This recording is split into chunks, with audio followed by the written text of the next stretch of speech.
Welcome to the latest episode of the Resilient CISO podcast. I'm excited to welcome Dara Gibson, CEO and the CISO of CyberReady, a risk management and insurance organization. Dara, welcome to the show. It's great to have you. Could you perhaps start off with telling us a little bit about yourself?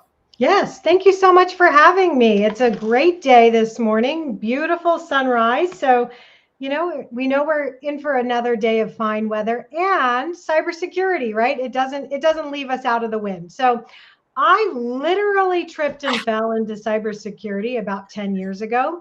And as I was building an incident response practice for North America, I quickly learned I needed to speak insurance and legal.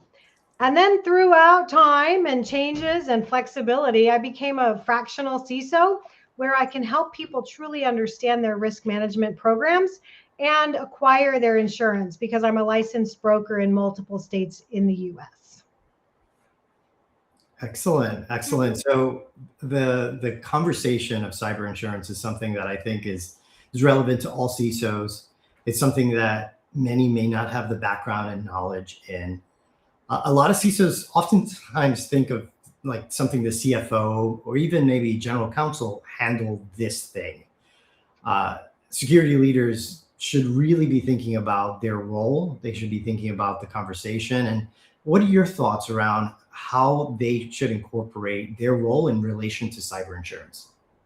I actually like to bring all of those important people to the table when we're filling out the applications or the questionnaires, depending on which the phrase the insurance company uses. It's important to understand the legal ramifications of marking yes or no. It's important to have your HR manager come into play saying, hey, we do provide cybersecurity awareness training to all of our new employees. And it's also important to have your CFO who's like, hey, I'm the one that's going to write this check. I'm going to be the one to understand what this policy says.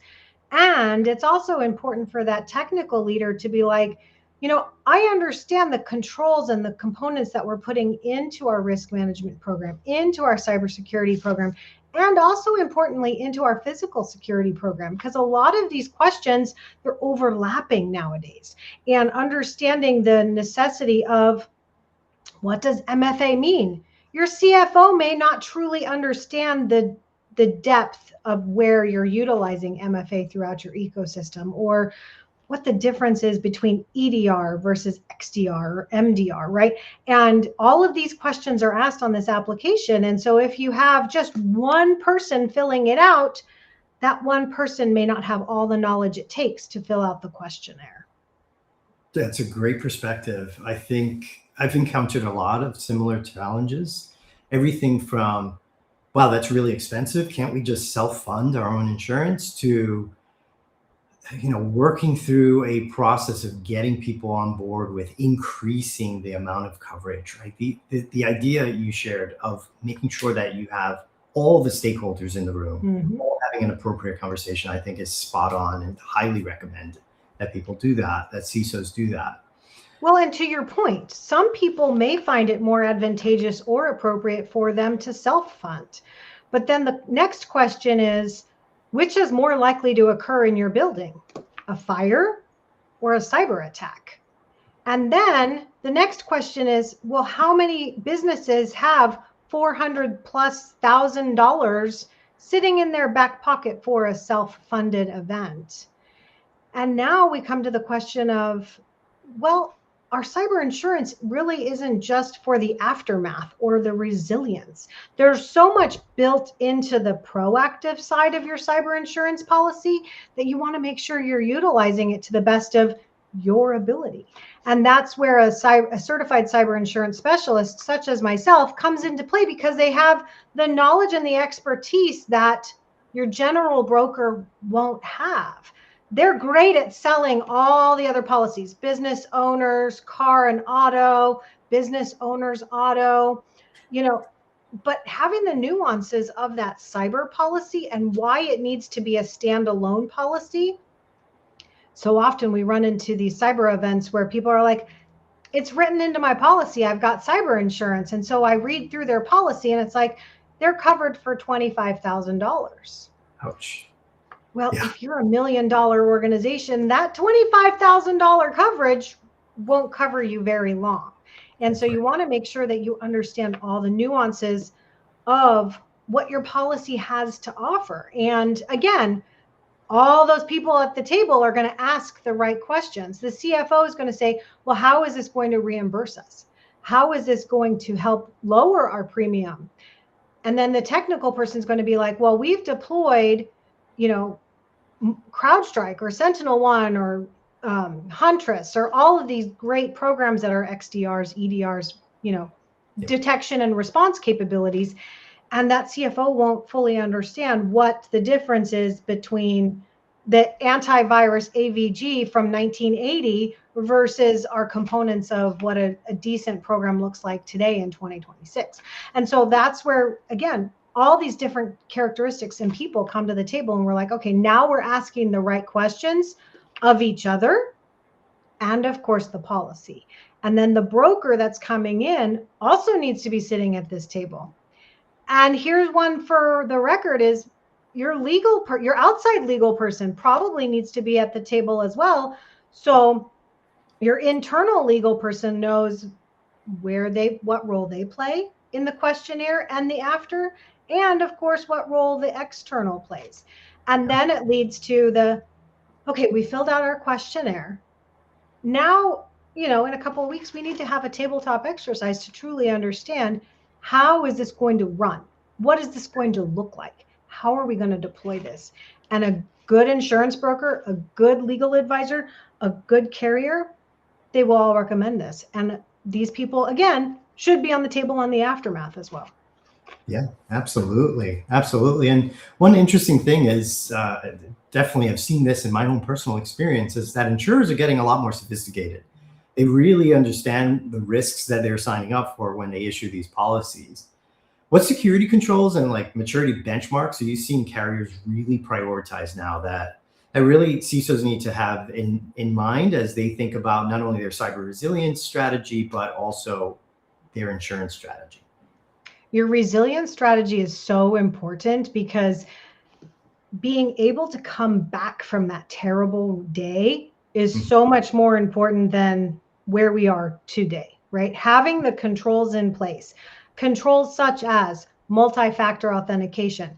What that does is it makes sure that you are who you say you are when you're logging in, not just your CEO, not just your tech person, but your entire organization. And then having additional super admin controls placed on those additional golden jewels of the organization, right? So MFA, or multi-factor authentication, is definitely a critical one. You actually won't get in a policy anymore without it. Backups, we mentioned that, because having the ability to say, we've got tested, encrypted backups that we know are safe and secure, that lowers your risk. That lowers your payments on the back end, right?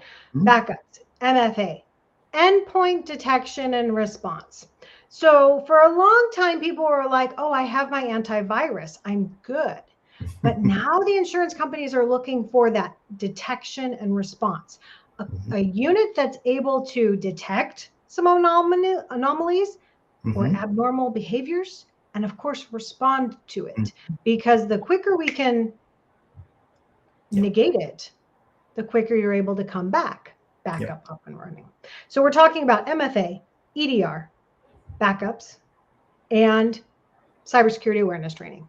If we're not training our people what to look for, what to question, what might look weird, that's on us. That's our job, to train our people. We need to help them understand that the Nigerian prince that misspells the entire email, he's no longer sending those emails, right? They're very sophisticated. Matter of fact, I got one today, and the wording was so good, so clear, so clear. And then all of a sudden it was like, you know good at this. And I was like, there you go. Dead giveaway, right? There was their flub. And so I was like, obviously I wasn't going to click on the shiny object at the bottom, but realistically, That's what we as humans love to do. Ooh, I have a special offer. Click. Ooh, there's a shiny star. Click. Ooh, look at this deal they're sending me. Click. And that's how the threat actors are getting in. And so we need to train our people to hover over the address, look for the weird spellings, and of course, report these that are coming into play. So your email security system should have some sort of way to report as phishing, report as spam, unsubscribe, and have these opportunities for us to really clear out the garbage before it even comes to us. And again, a lot of insurance controls are offering this as discounted rates or included in your policy. Oh, and don't forget the tabletop exercise we mentioned earlier in the thing. That goes along with your incident response plan. So no longer are you dusting off your incident response plan on that terrible day. It's a living document. It's moving with you. It's growing with the organization. And you'll notice we've made it about 10 minutes and I haven't said AI, but you know what? Here we are. AI has definitely become a role within your policy. How you're using it, how your framework policies and procedures work. Do you have any policies and procedures to tell your people how to use AI, what to use? Because shadow AI can cause a lot of devastation in the ecosystem. For sure. For sure. So let's shift gears a little, Dara, and cover something that I think is a real tension between what the organization, the CISO, the CFO believes is covered by a cyber insurance policy and what it actually pays out after a cyber incident. What are some of the common gaps or surprises you've seen when claims are filed and the fine print kicks in and CISOs now really are having to figure this out? How do you think they should get ahead of those gaps? So really looking at your insurability controls today and being open and transparent with your insurance company on that questionnaire. A lot of times we'll see these questions saying, do you have MFA? Oh yeah, well, of course we do. But they're not really looking in what the question is asking. So if you use MFA for your bank, is that deployed out through your ecosystem of your business? Not necessarily. So you've got to understand what your questionnaire is asking. Be open and transparent. Hey, we've got backups today and we're using X company and here's how we're doing it. Here's how we're making sure our backups are run every 24 hours. They're they're gapped from our organization. We know they're safe and secure. We also have a separate one within our organization, and we also have a hard drive, right, that we're making sure is updated. So really being open and transparent and using that box where it says yes, no, explain. Do yourself a favor on the questionnaire and be as open and transparent and knowledgeable as you can in that questionnaire. Then you also want to read your policy.